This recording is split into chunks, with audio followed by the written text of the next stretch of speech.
Master minds commerce చదవాలనుకునే 10th inter విద్యార్థుల తొలి ఎంపిక.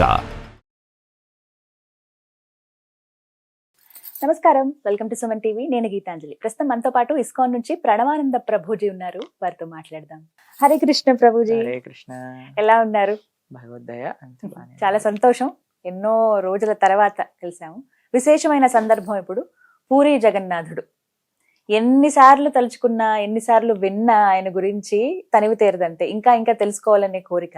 అయితే ప్రస్తుతం ఏదైతే ఒరిస్సాలో ఉన్నటువంటి పూరిలో ఉన్నటువంటి ఆలయం గురించి ప్రభుజీ, యుగాల నాటిది ఈ ఆలయం అని చెప్తూ ఉంటారు. అక్కడ ఉన్నది అయితే ప్రత్యేకంగా ఆలయంగా చూసింది మాత్రం 1300వ శతాబ్దం నుంచి అప్పుడు నిర్మాణం అనేది జరిగిందంటారు. అంతకు ముందు అసలు ఎలా ఉండేది, అక్కడ స్వామి ఎలా కొలువై ఉన్నారు, ఈ వివరాలు తెలియచేయండి. పూరి క్షేత్రం చాలా విలక్షణమైన క్షేత్రము. చాలా అద్భుతమైన ఆలయ సంపద జగన్నాథ స్వామికి ఉన్నది. మీరు పూరి వెళ్ళారా? లేదండి. అయ్యో, తప్పకుండా వెళ్ళాలి. పూరి క్షేత్రంలో అద్భుతమైన దర్శనం మనకి జగన్నాథుడి కలుగుతూ ఉంటుంది. ఎంతో మంది మహారాజులు ఆ ఆలయాన్ని నిర్మాణం చేస్తూ పునర్నిర్మాణం చేస్తూ వస్తూ ఉన్నారు. మహారాజు ఇంద్రద్యుమ్న అనే మహారాజు వారు అక్కడ జగన్నాథ స్వామిని స్థాపన చేశారనమాట. వారి యొక్క ధర్మపత్ని గుండీచా. అందుకే ఇప్పుడు రథయాత్ర అప్పుడు జగన్నాథుడు మందిరం నుంచి బయలుదేరి గుండీచా మందిరానికి చేరుకుంటారు. అయితే వాళ్ళు తల్లిగారిగా భావిస్తారు, అత్తగా అంటారు. మథుర, ఈ కురుక్షేత్రం నుంచి బృందావనం వరకు జరిగే యాత్ర కూడా అంటారనమాట. ఈ జగన్నాథ రథాన్ని గుండీచా మందిరానికి తీసుకెళ్లటం. అయితే చాలా విశేషం ఏంటి అంటే, ఇంద్రద్యుమ్న మహారాజు గారికి జగన్నాథుడిని కృష్ణ దర్శనం చేసుకోవాలని చాలా కోరికగా ఉండేది. అప్పుడు ఏమైందంటే, అక్కడ నీలాచలం ఇప్పుడు ఉండే ప్రదేశాన్ని, ఇప్పుడు పూరి అంటున్నాం కదా, ఇంతకు ముందు నీలాచలం అనేవాళ్ళు అనమాట. నీలాచల నివాసాయ నిత్యాయ పరమాత్మనే అని వస్తుంది శ్లోకం. అయితే ఆ నీలాచలంలో నీలమాధవుడు అనే కృష్ణుడు ఉండేవాడు. ఆయన దర్శనం చేసుకోవాలని చాలా కోరిక. ఎవరికి? మన ఇంద్రద్యుమ్న మహారాజు గారికి. ఈయన అవంతి దేశం అంటే ఉజ్జయినిలో ఉండేవారు అనమాట. అయితే ఇక్కడ నుంచి ఒక మినిస్టర్ ని పంపిస్తారు. అయ్యా విద్యాపతి ఆయన పేరు, మీరు వెళ్ళి ఆ నీలమాధవుని దర్శనం చేసుకొని ఆయన ఎక్కడున్నాడో చెప్తే మేమందరం వచ్చి దర్శనం చేసుకుంటామని. అయితే అక్కడ ఒక ట్రైబల్ పీపుల్ కృష్ణుడిని వర్షిప్ చేస్తూ ఉండేవారు అనమాట. ఎవరిని రానిచ్చే వాళ్ళు కాదు. ఎందుకంటే అక్కడ ఒక నానుడు ఉంది, ఎవరైనా వేరే వాళ్ళు బయట వాళ్ళు వస్తే కృష్ణుడు మనకి దక్కకుండా పోతారు అని ఒక నానుడి. దాంతో ఈ విశ్వవసు అనే ఆయన అక్కడ ఉండే శబర జాతికి సంబంధించిన వాళ్ళే ఆ భగవత్ సేవ చేస్తుండేవాళ్ళు. మీరు చూడండి, కృష్ణ సేవ అందరిది అండి. అది సనాతన ధర్మం యొక్క విశిష్టత. ఆ శబరి సేవించింది, గుహుడు సేవించుకున్నాడు రామచంద్రమూర్తిని. అందరూ ప్రేమతో సేవించుకోవచ్చు. భగవత్ సేవకి ఎవ్వరూ దూరం కారండి. అయితే ఈ వీళ్ళందరూ, ఈ ట్రైబల్స్ అందరూ కృష్ణుని సేవించుకుంటున్నారు. విద్యాపతి వెళ్ళి చాలా ప్రయత్నం చేస్తారు, ఎలా కనుక్కోవాలి ఇవే అంటే ఈయన అస్సలు తీసుకెళ్ళరు అనమాట. చాలా మంచి ఆయన విద్యాపతి, వీళ్ళ కోసం చాలా మంచి పనులు చేస్తాడు. అయినా సరే నిన్ను మాత్రం దర్శనాన్ని తీసుకెళ్ళామంటే. కొన్ని రోజులు ఉన్నాక ఈ విశ్వవసు వాళ్ళ కూతురు లలిత ఆవిడ్ని పెళ్లి చేసుకుంటాడు అనమాట విద్యాపతి. పెళ్లి చేసుకుని, ఇప్పుడు అల్లుడు కదండి, అల్లుడు అడిగితే చెయ్యాలి కదా. మామగారిని అడుగుతారు, అయ్యా ఆ కృష్ణ దర్శనం చేయించండి అన్నంగానే ఏం చేశారు తెలుసా? సరే అల్లుడు కాబట్టి తీసుకెళ్తాను, కానీ ఒక కండిషన్ ఏంటంటే నీకు చూపించాను అని కళ్ళకు గంతులు కట్టేస్తాడు. కళ్ళకు గంతులు కట్టేసి తీసుకెళ్తూ ఉంటారు. అయితే ఈయన తెలివిగా ఏం చేస్తాడంటే, ఒక బ్యాగ్ లో చిన్న క్లాత్ లో ఆవాలు పెట్టుకొని, ఆవాలు ముడిగట్టి నడుముకి పెట్టుకొని దానికి ఒక చిన్న హోల్ పెడతారనమాట. సన్నగా ఆవాలు కిందికి జారుతూ ఉంటాయి. అలా ఆయన మొత్తం వెళ్ళిన దారి మొత్తంలో ఆవాలు పడిపోయాయి. దర్శనం చేసుకున్నాడు. పట్టీలు తీయంగానే నీలమాధవుడు అద్భుతమైన సుందరమైన స్వరూపం.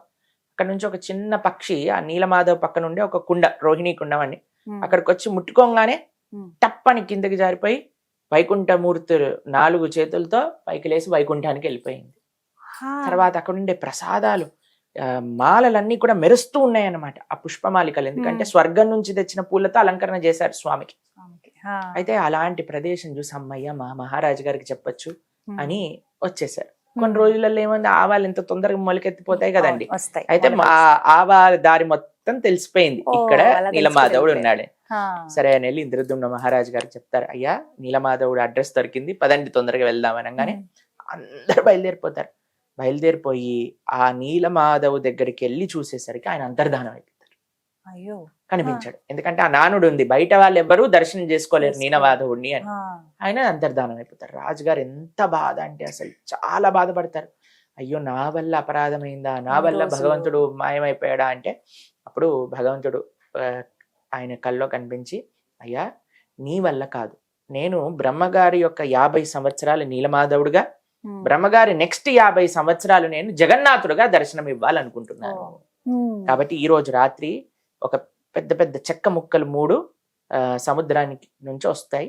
ఆ 3టిని తీసుకోండి, స్వామి యొక్క మూర్తులను తయారు చేయండి, వాటిని స్థాపన చేయండి అని చెప్తారు ఇంద్రద్యుమ్న మహారాజు గారు. సరే అని చూసేసరికి విశ్వవసు సాయంకాలం పూట వెళ్ళేసరికి అక్కడ 3 ఉంటాయి, వాటిని తీసుకొస్తారు. అప్పుడే విశ్వకర్మ, మనకి తెలుసు కదా దేవతలకి ఆర్కిటెక్ట్, ఆయన ఒక వృద్ధుడి రూపంలో వస్తారనమాట. వచ్చి అయ్యా నేను ఈ పని చేస్తాను, కానీ ఒకటే కండిషన్ ఏంటంటే తలుపులు పెడతాను, లోపలికి రాకూడదు, అయ్యాక నేను వచ్చి చెప్పేస్తాను పని అయిపోయింది అని. సరే ఆయన లోపలికి వెళ్ళిపోతారు. లోపలికి వెళ్ళిపోయి టక్ టక్ టక్ టక్ టక్ టక్ టక్ టక్ అని చప్పుడు వస్తుంది వస్తుంది వస్తుంది వస్తుంది వస్తుంది. కొన్ని రోజుల తర్వాత అయిపోతుంది. 1 రోజు 2 రోజులు 3 రోజులు 4 రోజులు ఓపిక పడతారు. ఎన్ని రోజులని చూడాలి, అసలే ముసలాయన వెళ్ళిపోయాడేమో మనకేం తెలుసు అని రాణి అప్పుడే చెప్పారు, ఏమైనా సరే నేను బయటకు వచ్చేంత వరకు తలుపు తీయకూడదని. ఈ రాణికి ఓపిక పట్టలేదు, ఏం జరుగుతుంది కదా అని వెళ్ళి తలుపు తీసేశారు. తలుపులు తీసేసరికి లోపల ఉన్న ఆయన మాయమైపోయాడు. మూర్తులు అలానే సగం సగం చెక్కిన మూర్తులు ఉండిపోయాయి. ఇప్పుడు ఎలా అయితే మీరు చూస్తారు, పాదాలు లేవు ఆయనకి, చేతులు కూడా ఇలా ఉంటాయి అంతే, దాంట్లో చేతులు ఏమి ఇలా మనకి చేతులు కనిపిస్తున్నట్టు కనిపించదు. కాబట్టి అలా సగం నడుం వరకే ఉన్నట్టు ఉంటుంది, కింద ఏమి ఉండదు. అలా అయిపోయేశారు అనమాట మూర్తులు.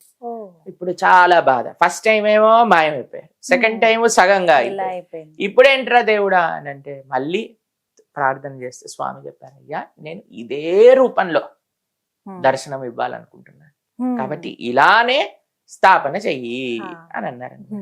అయితే జగన్నాథ స్వామిని ఆ రూపంలో ఎందుకు వచ్చారనేది కూడా ఒక రహస్యం. మనకి ద్వారకలో రాణులందరూ కూడా బృందావనంలో భగవానుడు ఎలాంటి లీలలు చేయాలో తెలుసుకోవడానికి ఉత్సాహం చూపించారు. ఎందుకంటే కృష్ణుడు ఎప్పుడు బృందావనన్నే తలుచుకుంటూ ఉండేవారు.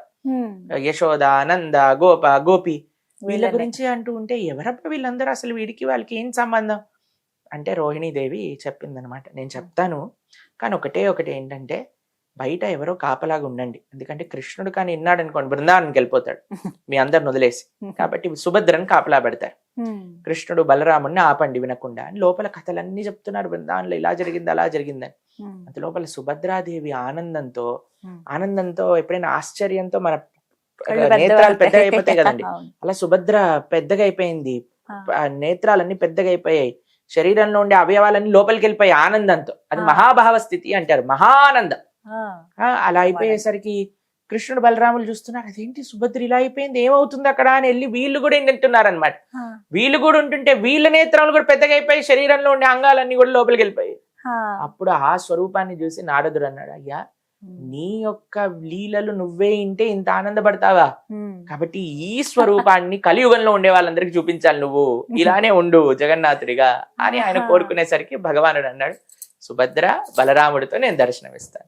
అందుకే మీరు చూడండి, ఎక్కడైనా మీరు రాధాకృష్ణుల్ని చూస్తారు, రుక్మిణీ కృష్ణుల్ని చూస్తారు, కానీ ఇక్కడ విశేషం ఏంటంటే అన్న ఇంకా చెల్లితో ఉన్నారు జగన్నాథుడు బలభద్రుడు కూడా. కాబట్టి అలా నారదుడి యొక్క కోరిక మేరకు స్వామి బ్రహ్మగారి యొక్క నెక్స్ట్ 50 సంవత్సరాలు జగన్నాథుడిగా నీలాచలంలో పూరీ క్షేత్రంలో దర్శనమిస్తుంది. ఆలయం నిర్మించింది అయితే ఇంద్రద్యుమ్న మహారాజు గారి నుంచి ఆలయం ఉన్నది. అయితే అక్కడ ఇంకో విశేషం, ఇంద్రద్యుమ్న మహారాజు గారు అనుకున్నారు ఎవరితో ఈ ప్రతిష్ఠ చేయించాలి అని అంటే బ్రహ్మగారి కంటే గొప్పవారు ఎవరు ఉంటారు, బ్రహ్మగారిని తీసుకొస్తానని భూలోకం నుంచి బయలుదేరి బ్రహ్మలోకానికి వెళ్ళారు. బ్రహ్మలోకానికి వెళ్ళి బ్రహ్మగారికి ఇన్విటేషన్ ఇచ్చి అయ్యా సరే వస్తానని కిందికి వచ్చేసరికి ఎన్నో వేల సంవత్సరాలు గడిచిపోయాయి. ఎందుకంటే మనకి వాళ్ళకి టైం స్పాన్ వేరు కదండి.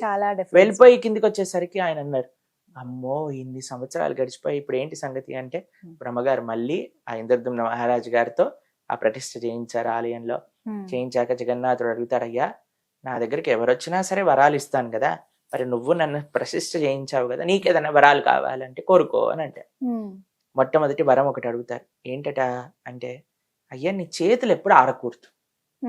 చేతులు ఆరకూడదు అంటే ఇప్పుడు ఆరకూడదు అంటే ఏదో ఒకటి తింటూ ఉండాలి, ఉమ్, ఏదో చేతులు కడుక్కుంటూ ఉండాలి. ఉమ్. చేతులు కడుక్కున్నాక ఆ చేతులు ఆరేంత లోపల ఇంకో నైవేద్యం రావాలన్నమాట స్వామి. మళ్ళీ చేతులు కడిగిచ్చాక చేతులు ఆరిపోయే లోపల ఇంకో నైవేద్యం రావాలి. ఇంకోటి. అందుకోసం జగన్నాథపురిలో ప్రొద్దు నుంచి రాత్రి దాకా విశేషమైన నైవేద్యం వస్తూనే ఉంటాయి. ఉమ్, రెండవ కోరిక ఏమన్నారంటే ఉమ్, నీ దర్శనం ఎప్పుడు భక్తులకు అవుతూనే ఉండాలి. ఉమ్, అందుకే మీరు చూడండి, స్వామి లోపల ఆలయంలో ఎప్పుడైనా అలంకరణ జరుగుతుంది అనుకోండి, ఉమ్, దర్శనం మూసేస్తాం. ఉమ్. అలంకరణ మూసేశాక సమయంలో. దర్శనం ఆ అలంకరణ అయిపోయాక తీసేస్తాం. అవును. కానీ జగన్నాథపురిలో అలా కాదండి, భక్తులు వెళ్తూనే ఉంటారు, స్వామి అలంకరణ తీసేస్తారు, భక్తుల ముందే స్వామికి అలంకరణ చేస్తారు. ఆహా. ఎందుకంటే ఆయనకి ఎప్పుడు దర్శనమే అనమాట. నిత్యం. మనం మీరు సాయంత్రం ఇప్పుడు బడా శృంగార్ అంటారనమాట, చూస్తుంటే మన ముందే జగన్నాథుడు బట్టలన్నీ తీసేస్తారనమాట. తర్వాత మళ్ళీ బట్టలన్నీ వేసేసి నగలన్నీ పెట్టి పూలమాలన్నీ వేసి చాలా బాగుంటుంది, ఉమ్, అలా దర్శనం చేయిస్తారు. మూడవది ఏమన్నాడు తెలుసా, నాకు అసలు పిల్లలు ఉండకూడదు అని. అందరు పిల్లలు కావాలి అని అడుగుతారు అడుగుతారు, ఈయన పిల్లలు ఉండకూడదు అంటారు. ఎందుకంటే మా పిల్లలు, వాళ్ళ పిల్లలు, వీళ్ళ పిల్లలు, ఇది మా తండ్రి కట్టించింది, మా తాత కట్టించింది, మా వాళ్ళది గుడి అని పెత్తనం చెలాయిస్తారు, కాబట్టి నాకు పిల్లలు వద్దయ్యా అని నిస్వార్థ భావం. ఉమ్, భక్తులకి భగవంతుడికి మాత్రమే సేవ చేయాలి అని ఇంద్రద్యుమ్న మహారాజు గారు ఆ గుడి కట్టించారు. ఉమ్, కాబట్టి చాలా ప్రేమ ఉండాలండి. ఇప్పుడు ప్రేమ ఉన్న వాడికి తెలుస్తుంది. ఉమ్. మనము మీరు మా ఆశ్రమానికి వచ్చినప్పుడు ఉమ్. మనం ఒక వీడియో చేసాం, బృందావన్ బిహారీ టెంపుల్ లో ఉమ్. ఆ స్వామికి ఎలా అలంకరణ చేస్తారు, అసలు ఎంత స్వామికి ఎలా బాగుంటారు ఆయన. నైవేద్యం పెడతారు, స్వామికి ఎలా ఏసి స్వామిని పెడతారు పడుకోబెట్టి. అంటే కొంతమంది ఉమ్. ఆ వీడియో క్లిప్పింగ్స్ ని తీసి, మీరు చూసారా ఆ వీడియోస్, ఉమ్, ఆ వీడియో క్లిప్పింగ్స్ ని తీసి ఉమ్. చూసారా వీళ్ళు రాళ్ళకి ఏసీలు పెడతారట, ఏసీ రాళ్ళకి పడుకోబెడతారట, రాళ్ళకి గుడి కడతారట, రాళ్ళకి బట్టలు మారుస్తారు కదా అని చేశారు కొంతమంది. ఇప్పుడు చూడండి, పచ్చకామర్లు ఉన్నవాడికి ప్రపంచం అంతా పచ్చగా కనిపిస్తుంది. అంతే. భక్తి లేని వాడికి భగవంతుడు సాక్షాత్తుగా వచ్చిన బండరాయి కిందనే వస్తుంది. కానీ ఎలాంటి హృదయం భక్తి ఉన్నవాడికి కదండి. ఇప్పుడు చూడండి, ఒక దేశ జెండా మీరు చూసారనుకోండి, మీకు ఏమనిపిస్తుందండి? దేశభక్తి వస్తుందా వెంటనే మనకి? ఇప్పుడు అక్కడ జెండా పడిపోయింది అనుకోండి, ఏం చేస్తారు మీరు? వెంటనే తీసి కళ్ళకద్దుకొని లోపల పెట్టుకుంటారా? ఎందుకంటే అది ప్రతిబింబిస్తుంది, మన దేశాన్ని మొత్తం జెండాలో ప్రతిబింబిస్తుంది. అవునా కదా? మీరు ఒక వీడియో చూసుంటారు, ఒక దగ్గర ఒక సమిట్ జరుగుతుంటే వాళ్ళు ఏ ప్రైమ్ మినిస్టర్ ఎక్కడ నించోవాలి అని మార్కింగ్ కి ఫ్లాగ్స్ పెట్టారనమాట. మీరు చూసారా? నరేంద్ర మోదీ గారు ఇలా నడుచుకుంటూ వెళ్తారు, దేశ జెండా చూడంగానే వెంటనే తీసి ఇలా జేబులో పెట్టుకుంటారు. దాన్ని చూసి పక్కన ఆయన కూడా కంగారు పడి, ఆయన పాపం లావుగా ఉన్నారు, వంగలేకపోతే ఇలా వంగి తీసారి లోపల పెట్టుకున్నారండి. ఎందుకంటే ఆ దేశ జెండా దేశాన్ని ప్రతిబింబిస్తుంది, ఆ భావన మనకు కలుగుతుంది. ఇప్పుడు చూడండి, మీ దగ్గర మీ అబ్బాయి ఫోటో ఉందనుకోండి, ఎప్పుడైనా మీరు మిస్ అవుతున్నారు అనుకోండి, ఫోటో చూస్తారు కదా, అంతే స్క్రీన్ సేవర్ లో పెట్టుకుంటారు, లోపల వాట్సాప్ దాంట్లో పెట్టుకుంటారా లేదా? ఆ ఫోటో చూస్తే మనకి స్వామి గుర్తొస్తాడు. మనం ఏ వ్యక్తిని అయితే ప్రేమిస్తున్నా ఆ వ్యక్తి గుర్తొస్తాడు. విగ్రహం కేవలం అలాంటిది కాదండి, విగ్రహం సాక్షాత్తుగా భగవంతుడే.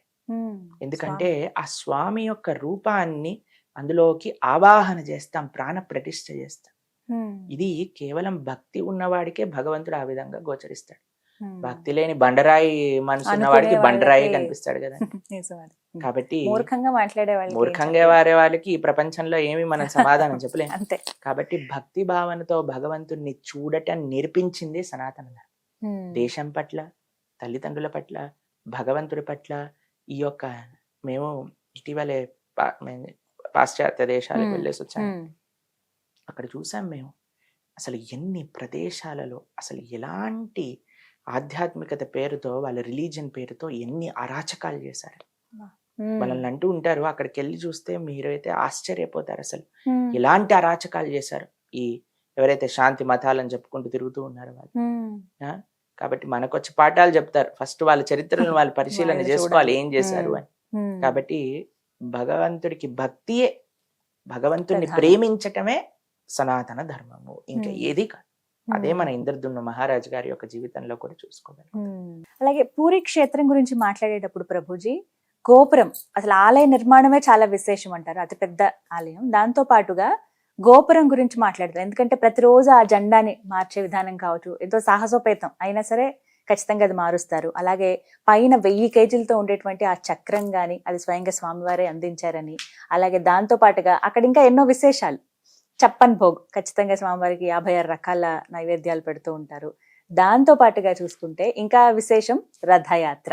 ఈ వివరాలు మీ ద్వారా వినాలనుకుంటున్నాం. ఒకటి మీరు నీలి చక్రం గురించి చెప్పారు. ఆ చక్రాన్ని నీలి చక్రం అంటారు. నీలి చక్రం. బ్లూ కలర్ లో ఉంటుంది అనమాట Hmm. యాక్చువల్ గా. అయితే ఒక కథ ఉంది దానికి, ఎలా ఆ చక్రం వచ్చింది అని. ఉమ్. స్వామి చేతిలో చక్రం ఉంటుంది తెలుసు కదా, Hmm. సుదర్శనం అని సుదర్శన అంటారు. చక్రం. ఉమ్. సుదర్శన చక్రానికి ఒకసారి అనిపించిందట, నాకంటే గొప్ప భక్తుడు ఎవరున్నాడు, ఎప్పుడు స్వామి చేతిలోనే ఉంటాను అని అనుకున్నాడు ఆ, సుదర్శనుడు. లీల కోసం అండి. ఆ, అయితే భగవంతుడు పసిగట్టేశాడు. ఇప్పుడు చూడండి, మన లోపల ఎలాంటి భావనలు ఉన్నాయని భగవంతుడికి తెలియదా చెప్పండి. ఖచ్చితంగా ఇంకో తెలుస్తాయి విషయం ఆయనకి. చెప్తాను. ఒకసారి ఒక పిల్లవాడు ఇలా కూర్చున్నాడు చైర్ పైన, ఇలా ఏదో పడుకున్నట్టు చేసి టామని కింద పడిపోయాడు. ఉమ్. పడిపోగానే అని ఏడవటం ప్రారంభమైన వాళ్ళ అమ్మని, నాన్న గులాబ్ జామున్ పెడతాను, ఇప్పుడు నీ ఫేవరెట్ స్వీట్ చేసుకొని వస్తాను, ఏడవక ఆపు నాన్న అంటే ఆపేసి, వెంటనే వాళ్ళ అమ్మ పరిగెత్తుకుంటూ గులాబ్ జామున్ తీసుకొచ్చి 4-5 గులాబ్ జాములు తినిపించగానే ప్రశాంతం అయిపోయాడు. పిల్లవాడు అనుకున్నాడు, అమ్మయ్య నేను ఏడుస్తే గులాబ్ జాములు వస్తాయి అని. వాళ్ళ అమ్మ వెళ్ళంగానే మళ్ళీ టంగ్ అని కింద పడిపోయి వాడంతటి వాడే అని ఏడవటం ప్రారంభం చేశాడు. వాళ్ళ అమ్మ వస్తుందా మళ్ళీ బయటికి? రాదు. వస్తుందా అండి? వాళ్ళ అమ్మకి తెలుసు ఏది నిజం ఏది అబద్ధం. ఉమ్. చూడండి, ఒక తల్లికి తెలిసినప్పుడు అందరినీ సృష్టించిన వాడు పరమాత్మ, వాడికి ఎందుకు తెలియదండి? తెలుసు. మనం ఏ భావంతో వస్తున్నాం, మనలే ఆయన గుడికి ఎందుకు వస్తున్నామో ఆయనకు తెలుసు, పూజ ఎందుకు చేస్తున్నాం ఆయనకు తెలుసు. ఏదో కావాలి నా దగ్గర నుంచి, ఏ ఏదో మనసుతో పోవాలి, రావాలి. ఏదో రావాలి, ఈ రెండిటి కోసమే పూజ చేస్తే ప్రేమ అంటారా దాన్ని అండి? ఉమ్. ఉమ్. అయ్యా మీరు నన్ను ఎందుకు ప్రేమిస్తున్నావు బాబు అంటే, నీ లోపల నీ ఆస్తి కోసము అని చెప్పామనుకోండి ఎలా ఉంటుంది, అలానే భగవంతుడికి కూడా ఉంటుంది. ఈ కోరిక కోసం ఆ పూజ చెయ్యి, ఆ కోరిక కోసం ఈ పూజ చెయ్యి, ఈ దీపం పెట్టు, ఆ మంత్రం చెప్పు, ఇలా హోమం చెయ్యి, ఇలా ధూపం వెయ్యి, ఇలా చేసామనుకోండి కేవలం కోరికల కోసం. ప్రేమతో చేయండి, అది వేరే విషయం. ఉమ్. ప్రేమ వేరు, కోరిక కోసమే చేయటం వేరండి. ఖచ్చితంగా వేరు. ఎందుకంటే కర్మ నుంచి మనం తప్పించుకోలేమండి. ఉమ్. ఏమనుకుంటున్నారు మీరు, పూజ చేసి బొట్టు పెట్టి దీపం పెట్టేస్తే కర్మ పోతుంది అంటారా? పోతుంది, కానీ ఆ తప్పు చేసే కర్మ ప్రవృత్తి పోదు. ఆ, అది ఎప్పుడు పోతుంది? ఎప్పుడైతే మనం ధర్మం ఏంటో అధర్మం ఏంటో తెలుసుకుంటాం. ఉమ్. అది ముఖ్యం మనకి. ఉమ్. ఈ ఆధ్యాత్మిక కార్యక్రమాలు, ఈ పూజా పునస్కారాలు చేస్తూనే మనకి భగవంతుడు ఏంటి, ధర్మం అంటే ఏంటి వినాలి. ఉమ్. అది ఎక్కడ చెప్పున్నది? మంచిగా భగవద్గీతలో చెప్పున్నది. ఉమ్. అందుకే మనము భగవద్గీత ఒక కోర్స్ చేస్తున్న. ఉమ్. 7 జూలై ఓ. ద్వాదశి, తొలి ఏకాదశి మరుసటి రోజు నుంచి ఉమ్. సాయంకాలం పూట 7:30 నుంచి కేవలం 1:30 సేపు మాత్రమే, 18 రోజులు. ఉమ్. పిల్లలు, పెద్దలు, యువతి, యువకులు ఓ. అందరు కూడా చక్కగా 18 రోజులు వింటే మొత్తం భగవద్గీత అర్థమైపోతుంది. ఆ. అలా మనం ప్రణవానంద దాస్ ఛానల్లో ఉమ్. మనం లైవ్ లో పెడతాం అనమాట. అందరూ వీక్షించవచ్చు ఈ కార్యక్రమాన్ని. అయితే తప్పకుండా. ఎందుకు చెప్తున్నామంటే, ఉమ్. ఇలా ధర్మం ఏంటి, అధర్మం ఏంటి, మంచి ఏంటి, చెడేంటి, మనం ఏం చేయాలి, చేయకూడదు అని తెలుసుకున్నప్పుడే కదండి మనం బాగుండగలుగుతాం. అవును. కాబట్టి ఆ కర్మ చేసే ఆ దానికి ఫుల్ స్టాప్ అయిపోతుంది. సరే, భగవంతుడు తెలుసుకున్నాడు. అమ్మో, సుదర్శనుడికి కొద్ది గర్వం వచ్చింది. ఉమ్. వెంటనే భగవంతుడు అన్నాడు, నా పరమ ప్రియ భక్తుడు ఉమ్. ఒక ఆయన తపస్సు చేస్తున్నాడు ఒడ్డున, ఉమ్. ఈ సముద్రపు ఒడ్డున, ఉమ్. ఆయనను తీసుకొని రండి.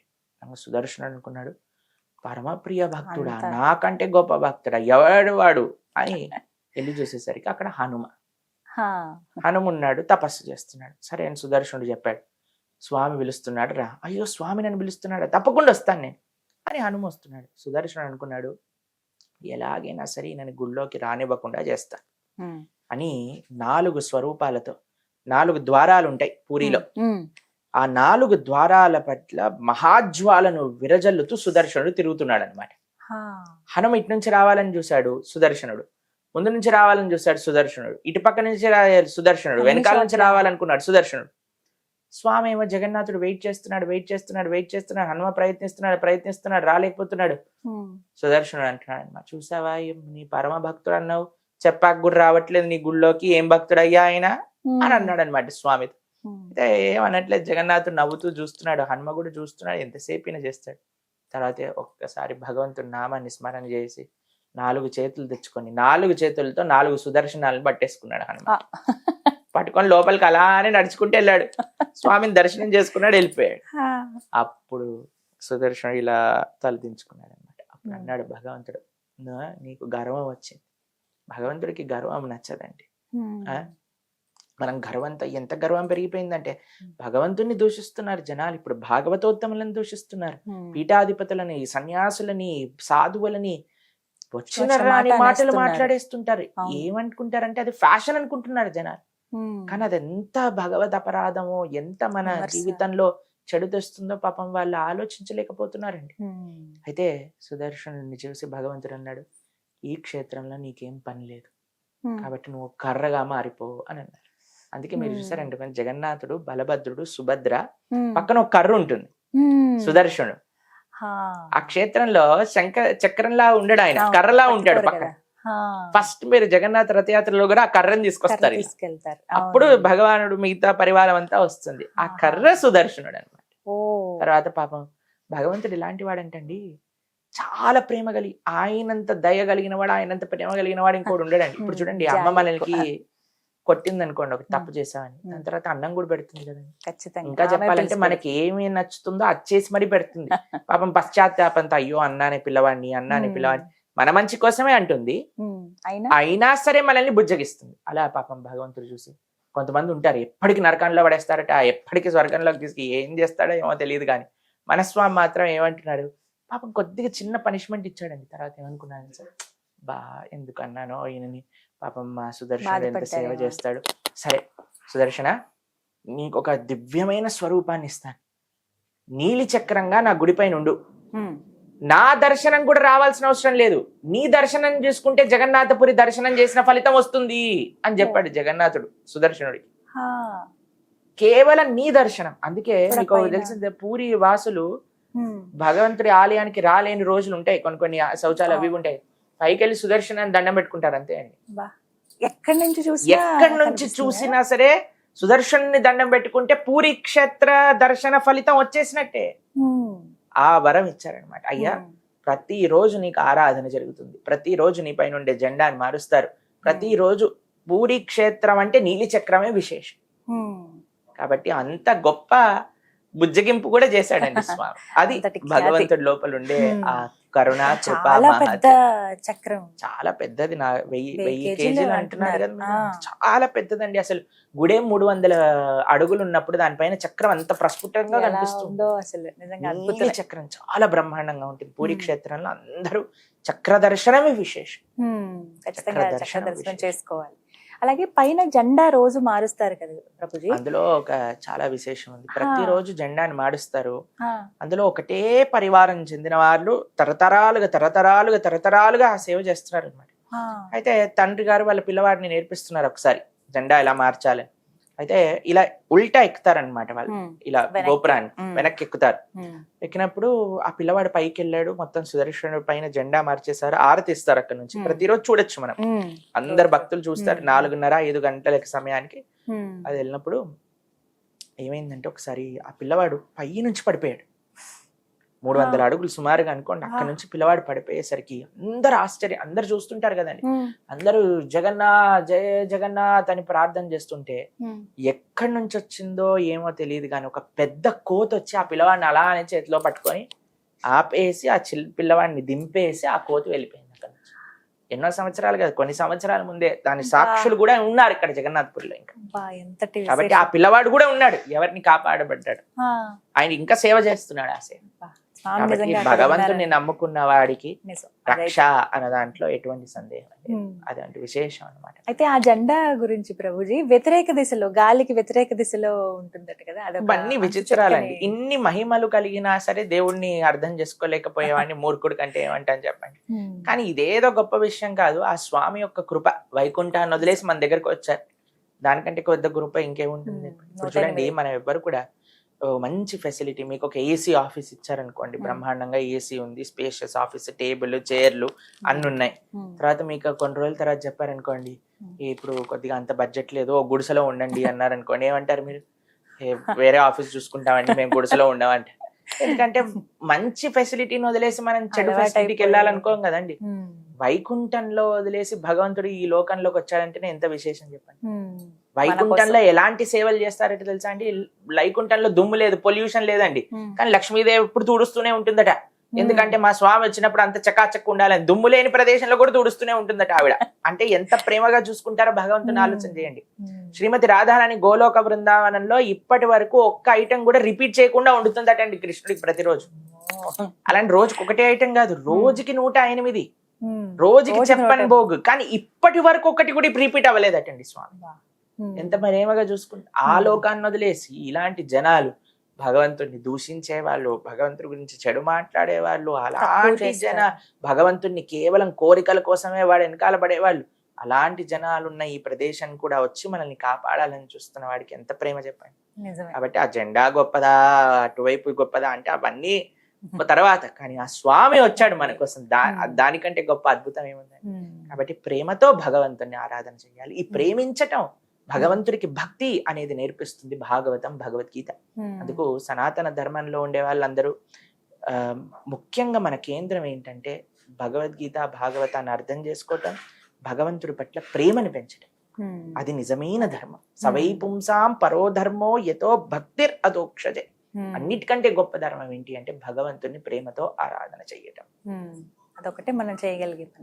రథయాత్ర చాలా ప్రత్యేకం కదా ప్రభుజీ. రథయాత్ర చాలా మంది వెళదాం అనుకుంటారు, వెళ్ళలేని వాళ్ళకి ఏదన్నా ఒక ఉపాయం చెప్పండి. చాలా బ్రహ్మాండంగా ఉంది. మన హైదరాబాద్ లో కూడా రథయాత్ర జరుగుతుంది 27వ తారీఖున. ప్రభుపాదుల వారి యొక్క దయ వల్ల ప్రపంచం మొత్తం రథయాత్ర జరుగుతుంది. నిజంగా అసలు మీరు ఏ ప్రపంచంలో ఏ దేశానికి వెళ్ళినా సరే రథయాత్ర జరగకుండా లేదు ఇప్పుడు. అది ప్రభుపాదుల వారి మహత్యం. మీకు ఒక విషయం తెలుసా? ఇస్కాన్ లోకి జగన్నాథ స్వామి ఎలా వచ్చారో తెలుసా అండి మీకు? ప్రభుపాదుల వారు అమెరికాలో ఉన్నారు. వారికి ఒక శిష్యురాలు ఉన్నారు, మాలతీదేవి అని. అయితే ఆవిడ ఒకసారి ఒక ఇండియన్ స్టోర్కి వెళ్ళారనమాట అమెరికాలో. అయితే అక్కడ ఈవిడికి కనిపించారు, ఎవరో నల్లగా ఏదో ఉన్నారు, బొమ్మలా ఉంది, బాగుంది కదా అని ఆవిడ కొని తీసుకొచ్చి ప్రభుపాదుల వారి టేబుల్ మీద పెట్టారనమాట. పెట్టంగానే ప్రభుపాదుల వారు చూడంగానే వెంటనే ఆ ఆసనం పై నుంచి నిల్చొని సాష్టాంగ దండవత్ ప్రణామం చేశారు. ఈవిడికి ఏం అర్థం కాలేదు, ఏంటబ్బా ప్రభుపాదుల వారు ఇలా చేస్తున్నారు ఏంటని అని అంటే ప్రభుపాదుల వారు అన్నారు, ఈయనతో పాటు ఒక బ్లూ ఇంకా వైట్, ఎల్లో ఇంకా వైట్ లో ఇంకెవరైనా ఉన్నారంటే ఇంకా ఇద్దరు ఇలాంటివే బొమ్మలు ఉన్నాయి, వాళ్ళని కూడా పట్టుకోండిరా అన్నారు. మళ్ళీ షాప్ కి వెళ్ళి ఆ రెండు తీసుకొచ్చారనమాట. ప్రభుపాదుల వారు చెప్పారు ఆవిడకి, ఈయన జగన్నాథుడు, బలభద్ర, సుభద్ర, ఆయనంతటా ఆయనే ప్రభుపాదుల వారి దగ్గరికి వెళ్ళారు. అప్పుడు ప్రభుపాదుల వారు అనుకున్నారు, అయ్యో జగన్నాథుడు వచ్చారు మన దగ్గరికి, వీరి కోసం రథయాత్ర చేయాలని మొట్టమొదటి రథయాత్ర ప్రారంభం చేశారు యుఎస్ లో. అప్పుడు శాన్ ఫ్రాన్సిస్కోలో రథయాత్ర, న్యూయార్క్ లో రథయాత్ర, లాస్ ఏంజల్స్ లో రథయాత్ర, లండన్ లో రథయాత్ర, ఆఫ్రికాలో రథయాత్ర, ఆస్ట్రేలియాలో రథయాత్ర, న్యూజిలాండ్ లో రథయాత్ర, రష్యాలో రథయాత్ర. ప్రపంచంలో ఎక్కడికి వెళ్ళినా అప్పటి నుంచి ప్రభుపాదుల వారు జగన్నాథ స్వామి వారి యొక్క వైభవాన్ని అన్ని చోట్ల ప్రచారం చేశారు. ఇంకా ఇబ్బంది లేదు. కాబట్టి మనకి రథయాత్రకి వెళ్ళి సేవించుకోలేని వాళ్ళకి ప్రతి ఊర్లో రథయాత్ర జరుగుతుంది. హైదరాబాద్ లో 27వ తారీఖు ఉంది, మా ఆదిలాబాద్ లో 28వ తారీఖు ఉంది. ఆ జగన్నాథ స్వామి బయలుదేరినప్పటి నుంచి రిటర్న్ వచ్చే ఆ వారం రోజుల పాటు రథయాత్రలన్నీ జరుగుతూనే ఉంటాయి. కాబట్టి చక్కగా సేవించుకోండి. టీవీ మాధ్యమంలో అయితే అందరు సేవించుకుంటున్నారు స్వామి యొక్క వైభవ్యమైన. ఇంకా అవకాశం ఉందంటే పూరి వెళ్ళొచ్చు, పూరికి వెళ్ళొచ్చు. మనం ఏం చేయాల్సిన అవసరం లేదు, నించుంటే చాలు మనల్ని తీసుకెళ్లిపోతారు అక్కడ. కాబట్టి కొద్దిగా నగలు అవన్నీ జాగ్రత్తగా లక్షల్లో ఉంటారు. లక్షలు అంటే మనకి అసలు గణనం తెలియదండి. దేవతలందరూ కూడా వచ్చేస్తారు ఆ రోజు. కాబట్టి ఎంతమంది వస్తారు, ఎలా వస్తారు, అసలు ప్రొద్దున పూట వస్తారు, రాత్రి ఖాళీ అయిపోతుంది పూరి. అదే అర్థం కాదు, రథయాత్ర కోసం వచ్చేస్తారు. ఎందుకంటే అది చాలా మహోన్నతమైన ఇది, చాలా అద్భుతమైన ప్రారంభం ఎంత బాగుంటుందో ముగింపు కూడా అంతే చక్కగా బ్రహ్మాండం. అసలు టీవీలో చూస్తేనే, ఆ జగన్నాథుడిని చూస్తేనే అసలు ఎంత ఆనందం కలుగుతుందంటే, అసలు రూపం ఎలాంటి రూపం అసలు స్వామిది, ఆ నవ్వు, ఆ నేత్రాల, స్వామి వైభవం చాలా అద్భుతం. చక్కగా వివరించారు. హరే కృష్ణ. హరే కృష్ణ.